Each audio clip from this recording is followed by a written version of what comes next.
The sniper scope revealed everything in perfect detail. Enemy uniform, tactical gear, the scar running down his left cheek. But when Captain Jake Morrison lined up his shot and saw the target's face clearly for the first time, his finger froze on the trigger. He was looking at his own reflection. The man in his crosshairs wasn't just any enemy soldier. It was his identical twin brother he'd been told died at birth 28 years ago. Welcome to Vaulted Secrets. Before we dive into this story of separated twins, impossible coincidences, and the moment when war becomes personal in the most unimaginable way, tell me in the comments, what's the most shocking family secret you've ever discovered? And if you believe some truths are stranger than fiction, hit that subscribe button. This story will make you question everything you think you know about fate, family, and the cruel mathematics of war. Captain Jake Morrison had been hunting this particular enemy sniper for 3 months. Intelligence reports called him the Ghost, a deadly accurate marksman who'd eliminated 17 Allied soldiers without ever being seen. Jake had studied every kill, analyzed every angle, tracked every possible hiding spot. This was personal. The Ghost had taken out Jake's best friend, Sergeant Tommy Chun, with a single shot through the heart at 800 meters. Now, finally, Jake had him in his sights. The mission had taken Jake's unit deep into enemy territory, a bombed-out city where every building could hide a sniper's nest. Jake had positioned himself on the 7th floor of what used to be an apartment building, his rifle trained on the church tower across the square where intelligence suggested the Ghost was operating. For 6 hours, Jake waited, patient, focused, ready. Then movement. A shadow shifted behind the broken stained glass window. Jake adjusted his scope, controlled his breathing, felt his heartbeat slow. This was what he trained for his entire military career. 1 shot, 1 kill. Justice for Tommy Chun. The figure moved into position, and Jake got his first clear look at the enemy sniper's profile. Even at 400 meters, the scope revealed details with crystal clarity. Dark hair, similar build, tactical vest. The man was professional, methodical. Jake could respect that even in an enemy. But when the Ghost turned his head to scan for targets, Jake's world imploded. The face in his scope was his own face. Not similar, not resembling, identical, down to the thin scar running from the left temple to the cheekbone. Jake's finger, which had been applying steady pressure to the trigger, went completely numb. His breath caught in his throat. For a moment, he wondered if he was having some kind of breakdown, seeing his own face superimposed on the enemy through stress or exhaustion. But the man in the church tower moved, adjusted his own rifle, and Jake saw something that made his blood freeze. The stranger's left hand, gripping the rifle stock, showed a distinctive birthmark, 3 small dark spots arranged in a triangle just below the knuckles. Jake looked down at his own left hand, the same birthmark, in the exact same place. This wasn't stress. This wasn't his imagination. The enemy sniper was his identical twin. Jake's mind raced through impossible explanations. His parents had told him his twin brother died during birth complications. They'd said, a tragedy they rarely spoke about. Jake had grown up as an only child, carrying a strange sense of emptiness he could never quite explain. He'd always felt like half of something, searching for a missing piece he couldn't name. But if his twin brother had died at birth, who was the man in that church tower? The mission became secondary. Jake watched through his scope as his doppelganger prepared to take a shot at Allied soldiers moving through the square below. Jake could take the shot now, eliminate the Ghost, complete his mission, avenge Tommy Chun. But he was looking at his own face, his own hands, his own movements, mirrored in a man who should have been dead for 28 years. Jake's radio crackled. Overwatch, do you have the target? I have him in sight, Jake whispered. Take the shot when ready. Jake's finger hovered over the trigger. one squeeze. The war would claim another casualty. His mission would be complete. But he'd be killing the brother he'd never known existed. Instead, Jake made a decision that would change everything. He shifted his aim slightly and fired a warning shot, the bullet striking the stone wall 6 inches from his twin's position. The enemy sniper immediately took cover, abandoning his own shot. Jake had saved Allied lives in the square below, but he'd also saved his brother. For the next 48 hours, Jake couldn't focus on anything else. His unit moved to a new position, but Jake found himself studying every intelligence report, every surveillance photo, looking for his twin's face. He started asking questions that raised eyebrows among his fellow soldiers. The sniper we've been tracking, do we have any intel on his background? Why does it matter, Captain? A target is a target. But Jake needed answers. He reached out to contacts in military intelligence, called in favors, asked for information about enemy personnel files. Most of it was classified or unavailable, but slowly, pieces of a puzzle began emerging. The enemy sniper's name was Marcus. No last name in the files, which wasn't unusual for foreign operatives. But Marcus had been active for exactly 3 months, the same amount of time Jake had been deployed to this region. Marcus was 28 years old. Marcus was left-handed, like Jake, and according to one intercepted communication, Marcus had specifically requested assignment to this sector. He hadn't been randomly deployed here. He'd asked to be sent to fight Jake's unit. Jake's investigation led him to a disturbing conclusion. Marcus knew about their connection. While Jake had spent 28 years believing his twin was dead, Marcus had grown up knowing he had a brother fighting for the other side. But why hadn't Marcus taken the kill shot when he had the chance? Jake reviewed the circumstances of every Allied soldier Marcus had eliminated. 17 kills, all precise, all professional. But Jake had been in Marcus's crosshairs at least 3 times during their 3-month cat-and-mouse game. Clear shots, easy targets. Yet Marcus had never pulled the trigger on Jake. The twin brother Jake never knew existed had been protecting him. This realization forced Jake to confront an impossible question. If Marcus had been sparing Jake's life, what did that mean about everything Jake believed about this war? About his mission? About right and wrong? Jake made an unauthorized decision. During a routine patrol, he separated from his unit and made his way to a bombed-out cafe in the neutral zone between battle lines. He left a message scratched into the wall. In the code he'd noticed Marcus using in intercepted communications. Church Tower, tomorrow, noon, alone. It was insane. Meeting with an enemy operative could get Jake court-martialed or killed, but he needed answers that only Marcus could provide. The next day, Jake positioned himself in the same church tower where he'd first seen Marcus through his scope. He waited, unarmed, hoping his twin would understand the gesture. At exactly noon, footsteps echoed on the stone stairs.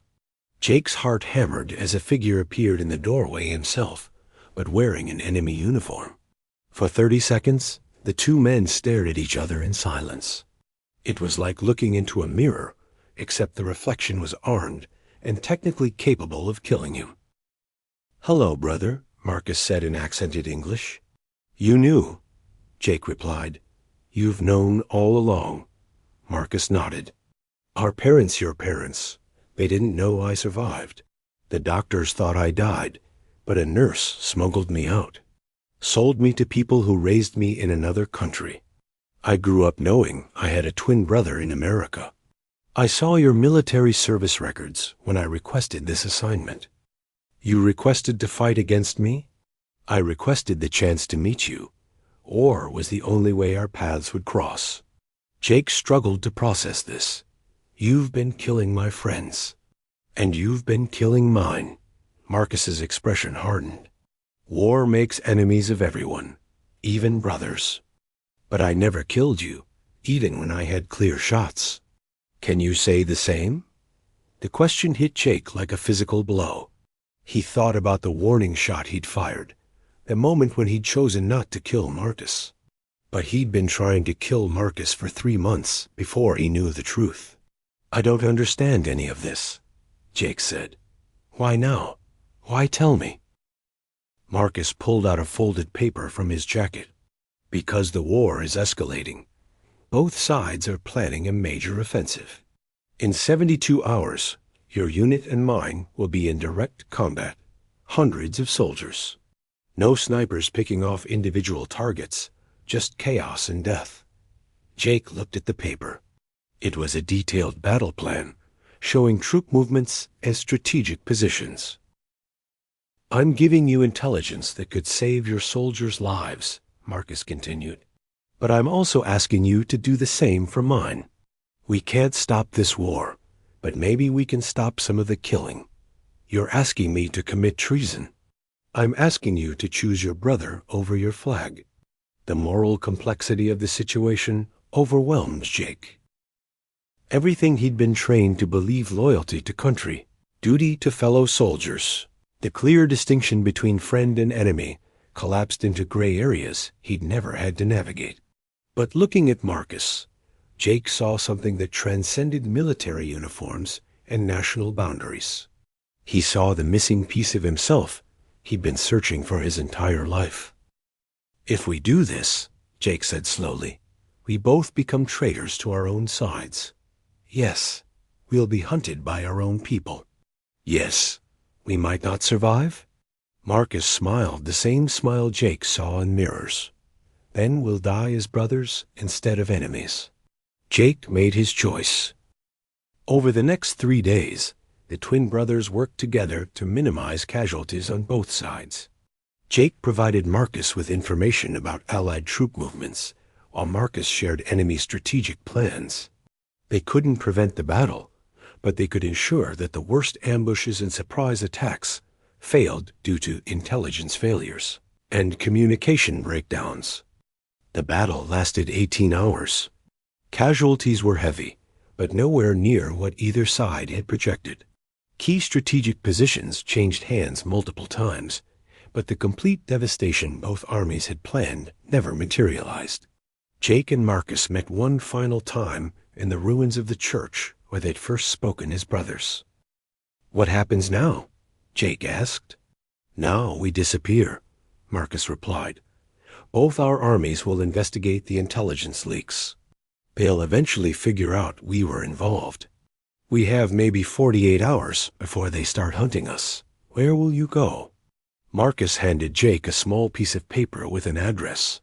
"Neutral territory. Places where soldiers who've lost their way can start over.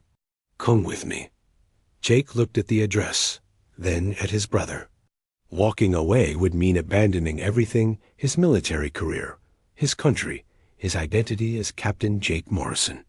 But staying would mean losing the brother he'd just found and probably facing execution for treason. "The war will end eventually," Marcus said, "but we only get one chance to be brothers." Jake thought about Tommy Chun, about the 17 soldiers Marcus had killed, about duty and honor, and all the abstract concepts that had driven him to this moment. Then he thought about the strange emptiness he'd carried his entire life, the sense of missing something essential. Standing next to Marcus, that emptiness was gone. Jake thought about the strange emptiness he'd carried his entire life, the sense of missing something essential. Standing next to Marcus, that emptiness was gone. Jake destroyed his military identification, left his rifle in the church, and walked away from the war with his twin brother. 6 months later, intelligence reports from both sides noted the mysterious disappearance of 2 soldiers, Captain Jake Morrison and the enemy sniper known as the Ghost. Neither was ever found, and both were eventually declared killed in action. But in a small coastal town in neutral territory, 2 brothers who'd been separated at birth were finally learning what it meant to be family. They opened a small repair shop, working together to fix broken things: machines, electronics, lives disrupted by war.